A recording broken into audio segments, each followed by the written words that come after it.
Meron po akong kakilalang pare, kwento niya, pag piyesta daw po ng isang santo, pagkatapos po na misa, tatawagin po niya yung mga tao na kamuka ng pangalan ng santong pinagpipiestahan nila para i-bless yung mga tao.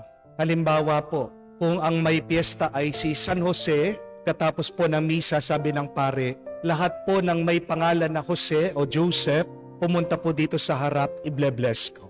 Sino po bang ayaw ng blessing? Lalapit po yung mga tao na may kapangalan ni San Jose. Kung piyesta po ni San Marcos, sasabihin ng pare, lahat po na may pangalan na Mark o Marcos, lumapit po, i-bless ko kayo. Kung piyesta naman po ni Maria, sasabihin ng pare, lahat po ng may pangalan na Mary o Maria, lumapit po dito, i-bless ko po kayo. Nung po minsan, piyesta daw po ni San Judas Tadeo. Kaya sabi ng pare, lahat po ng Judas lumapit, sabi. Wala daw po lumalapit. Pero napansin daw po ng pare, yung mga babae, kasama nila yung mga asawa nila, tinutulak po nila, gusto nilang papuntahin sa harap para i-bless ng pare. Hanggang sinabi ng pare, o sige po, lahat ng may pangalan na Jude lumapit. Doon pa lang po may lumapit. Wala pa po din akong bininyagan na pangalan Judas. Di po ba? Kayo po, may nakilala na po ba kayo na ang pangalan niya Judas? Maaaring hindi. Pero marami po tayong kakilala, pinangalan sa santo. Bakit? Ano po ang pagnanais? Ano ang pagnanasa? What is the desire there? Pinangalan mo sa santo yung tao kasi gusto mo yung tao maging banal kamuka ng santo. I know that deep down inside all of us, we desire to become holy. Bukod po sa ating mga pangarap, bukod po sa ating mga mithiin sa buhay, isa sa mga hinahanap natin, hinahabol, yung maging banal tayo. At alam niyo po, hindi naman po masama. Mabuti nga na maging banal. At yan po talaga ang tawag sa atin. To live a holy way of life. Why? Because the God that we worship is holy. Ang katangian ng Diyos na ating sinasamba, pinupuntahan, nilalapitan, dinadasalan, ay banal. And you see that in the Bible. Noong pong nakita ni Propeta Isaiah ang isang vision sa langit, angels were singing to God. At may tatlong salita po silang paulit-ulit na sinasabi, binabanggit. Ano po yun? Holy, holy, holy. Tatlong beses paulit-ulit, banal, banal, banal. Yan ang Diyos na ating sinasamba. At kung galing tayo sa Diyos at pabalik tayo sa Diyos, hindi ba, yan din dapat ang katangian natin, maging banal. Kaya nga, ang mga santo na ngayon nasa langit kasama ng ating Panginoon, yan yung binigyan nila ng pansin, pinaghirapan nila, nagsakripisyo sila. They did their best to become like God. And what quality? To be holy. But we have to admit that there is something that prevents us from becoming holy. May sagabal o hadlang. Bakit hindi tayo nagiging kamuka ng Diyos? Bakit hindi tayo nagiging banal? Tatlong bagay po. Ano po yun? Una, hypocritical people. Mga plastic na tao, mga taong nagbabalat kayo. Yan yung mga taong nasa loob ng simbahan, yan yung mga taong madalas nakikita natin malapit sa Diyos, pero bakit ang puso nila hindi kamukha ng Diyos?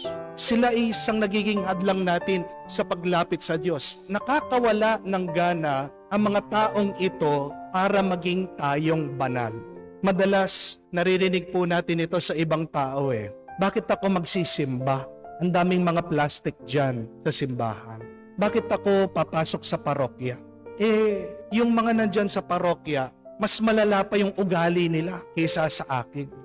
Pero nakakapagtaka at nakakatawa, mga ilang buwan lang, makikita mo itong taong nagrereklamo, nagsasabi na maraming plastic sa simbahan, pumapasok sa ibang simbahan, nakikianib sa ibang religious denomination. Mababalitaan mo, nag-born again, nag-iglesia ni Kristo. Anong naging problema?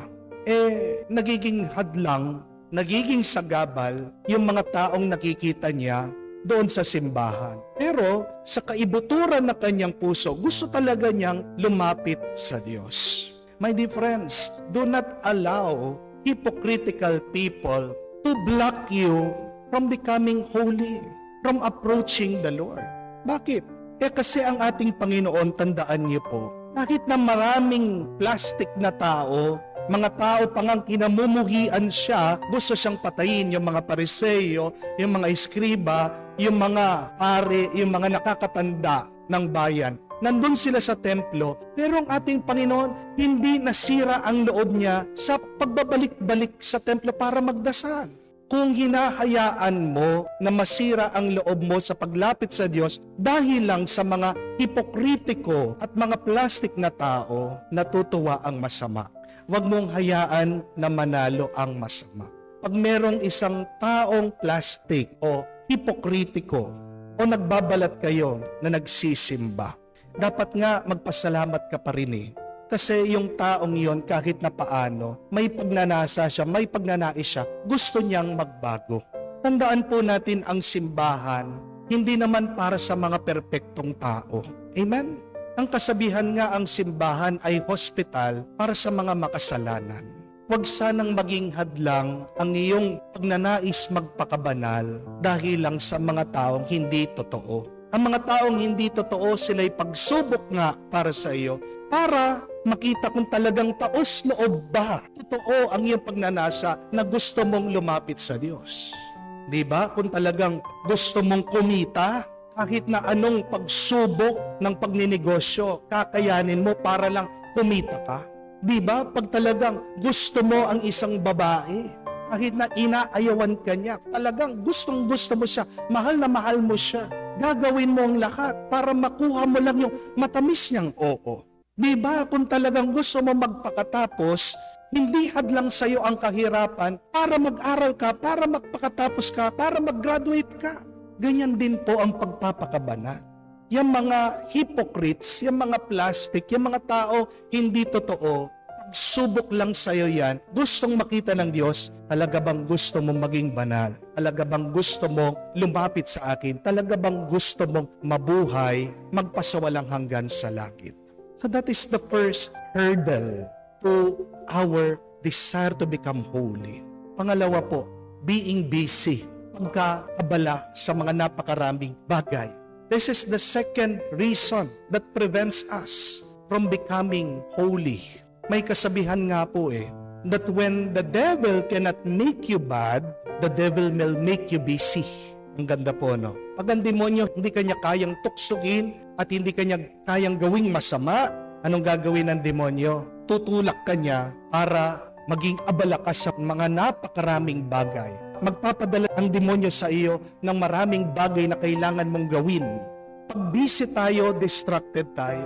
Pag marami kang ginagawa, anong unang-unang hinuhuli natin? Ang Panginoon. Hindi po ba? Pag marami kang trabaho, wala ka ng oras para magsimba, magdasal, makinig sa salita ng Diyos. Wala kang panahon para purihin mo ang Diyos. Pag busy ka, nawawala ang focus mo kay Lord. Kaya nga, masaya din ang demonyo pag nakikita niya marami kang ginagawa. Mag-ingat ka.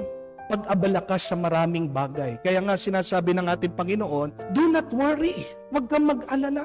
Dahil pag marami kang inaalala, nakakalimutan mo, unang-una ang Diyos. At pag nakalimutan mo na ang Diyos, lumalayo ka na. Pag busy ka, napapagod ka. At pag pagod ka, imbis na hanapin mo ang Diyos na magpupuno ng lakas ng iyong kaluluwa, anong hinahanap mo? Yung lakas na magbibigay ng ginhawa, sarap sa iyong pangangatawan. At kadalasan na nagbibigay ng sarap sa ating pangangatawan ay bisyo at kasalanan. Di po ba? Kaya nga po, tabi ng isang santo, if you are not busy, pray for 1 hour. If you are busy, pray for 2 hours. Bakit baliktad? Pag wala kang ginagawa, 1 oras. Pag marami kang ginagawa, 2 oras. Kasi nga, alam ng santo, ginagamit ng demonyo yung marami mong ginagawa, yung trabaho mo para ilayo ka sa Diyos. That is the second reason that prevents us from becoming holy. Learn to strike a balance in your life. matuto po tayong magpahinga. Dahil tandaan niyo po, ang demonyo hindi marunong magpahinga. Amen? The devil does not sleep. The devil does not rest until the devil can take our souls. Sinong marunong magpahinga? Ang Diyos. Kasi pagkatapos siyang ginawa ang mundo sa 6 na araw, anong ginawa niya sa 7? Nagpahinga. Ang makikita niyo po, si Jesus marunong din matulog, magpahinga, kumain. Pag wala ka ng oras, magpahinga, mag-relax, matakot ka. Dahil unti-unti, nakukuha na ng demonyo ang kaluluwa mo. Amen? Pangatlo at kahuli-hulihan, tukso at kasalanan. Yan ang number 1 na sandata ng demonyo para mapigilan tayo sa pagiging banal. But we have to understand that sin is death, but holiness is life. Pero, tingnan yung ginagawa ng demonyo. Pinapaganda niya ang itsura ng kasalanan. Kaya nga minsan, mas masarap pang gumawa ng kasalanan kaysa sa maging mabuti. Mas madali ang paggawa ng hindi tama, ng masama, kaysa sa pagpapakabuti. Pero tandaan niyo po ito, hindi dahil madali, ito na ang tama. Hindi lahat ng madali ay nakakabuti sa iyo. Kamukha nga po ng kasabihan, easy choices, hard life. Hard choices, easy life. Marami sa atin gusto easy choices, madaling pipiliin. Pero tingnan nyo ano yung nagiging epekto sa atin. Mahirap na buhay. Oo, mahirap po ang pagpapakabuti at pagpapakabanal. Mahirap yung nagigising ng umaga para lang magdasal. Mahirap po yung magpe-prepare ka para pumunta sa simbahan, magsimba. Mahirap po mag-focus, makinig sa salita ng Diyos, mag-concentrate pag ikaw ay nagro-rosaryo. Mahirap sundin yung mga kautusan ng Diyos. But remember, hard choices equals to a good life. Huwag kang magsisisi na pinili mo yung mahirap dahil may bunga yan na mabuti at maganda para sa iyong buhay sa kinabukasan. Napakaganda nung sinabi po ni Blessed Carlo Acutis. Sabi po niya, that there is only one thing that we should desire always in our prayers.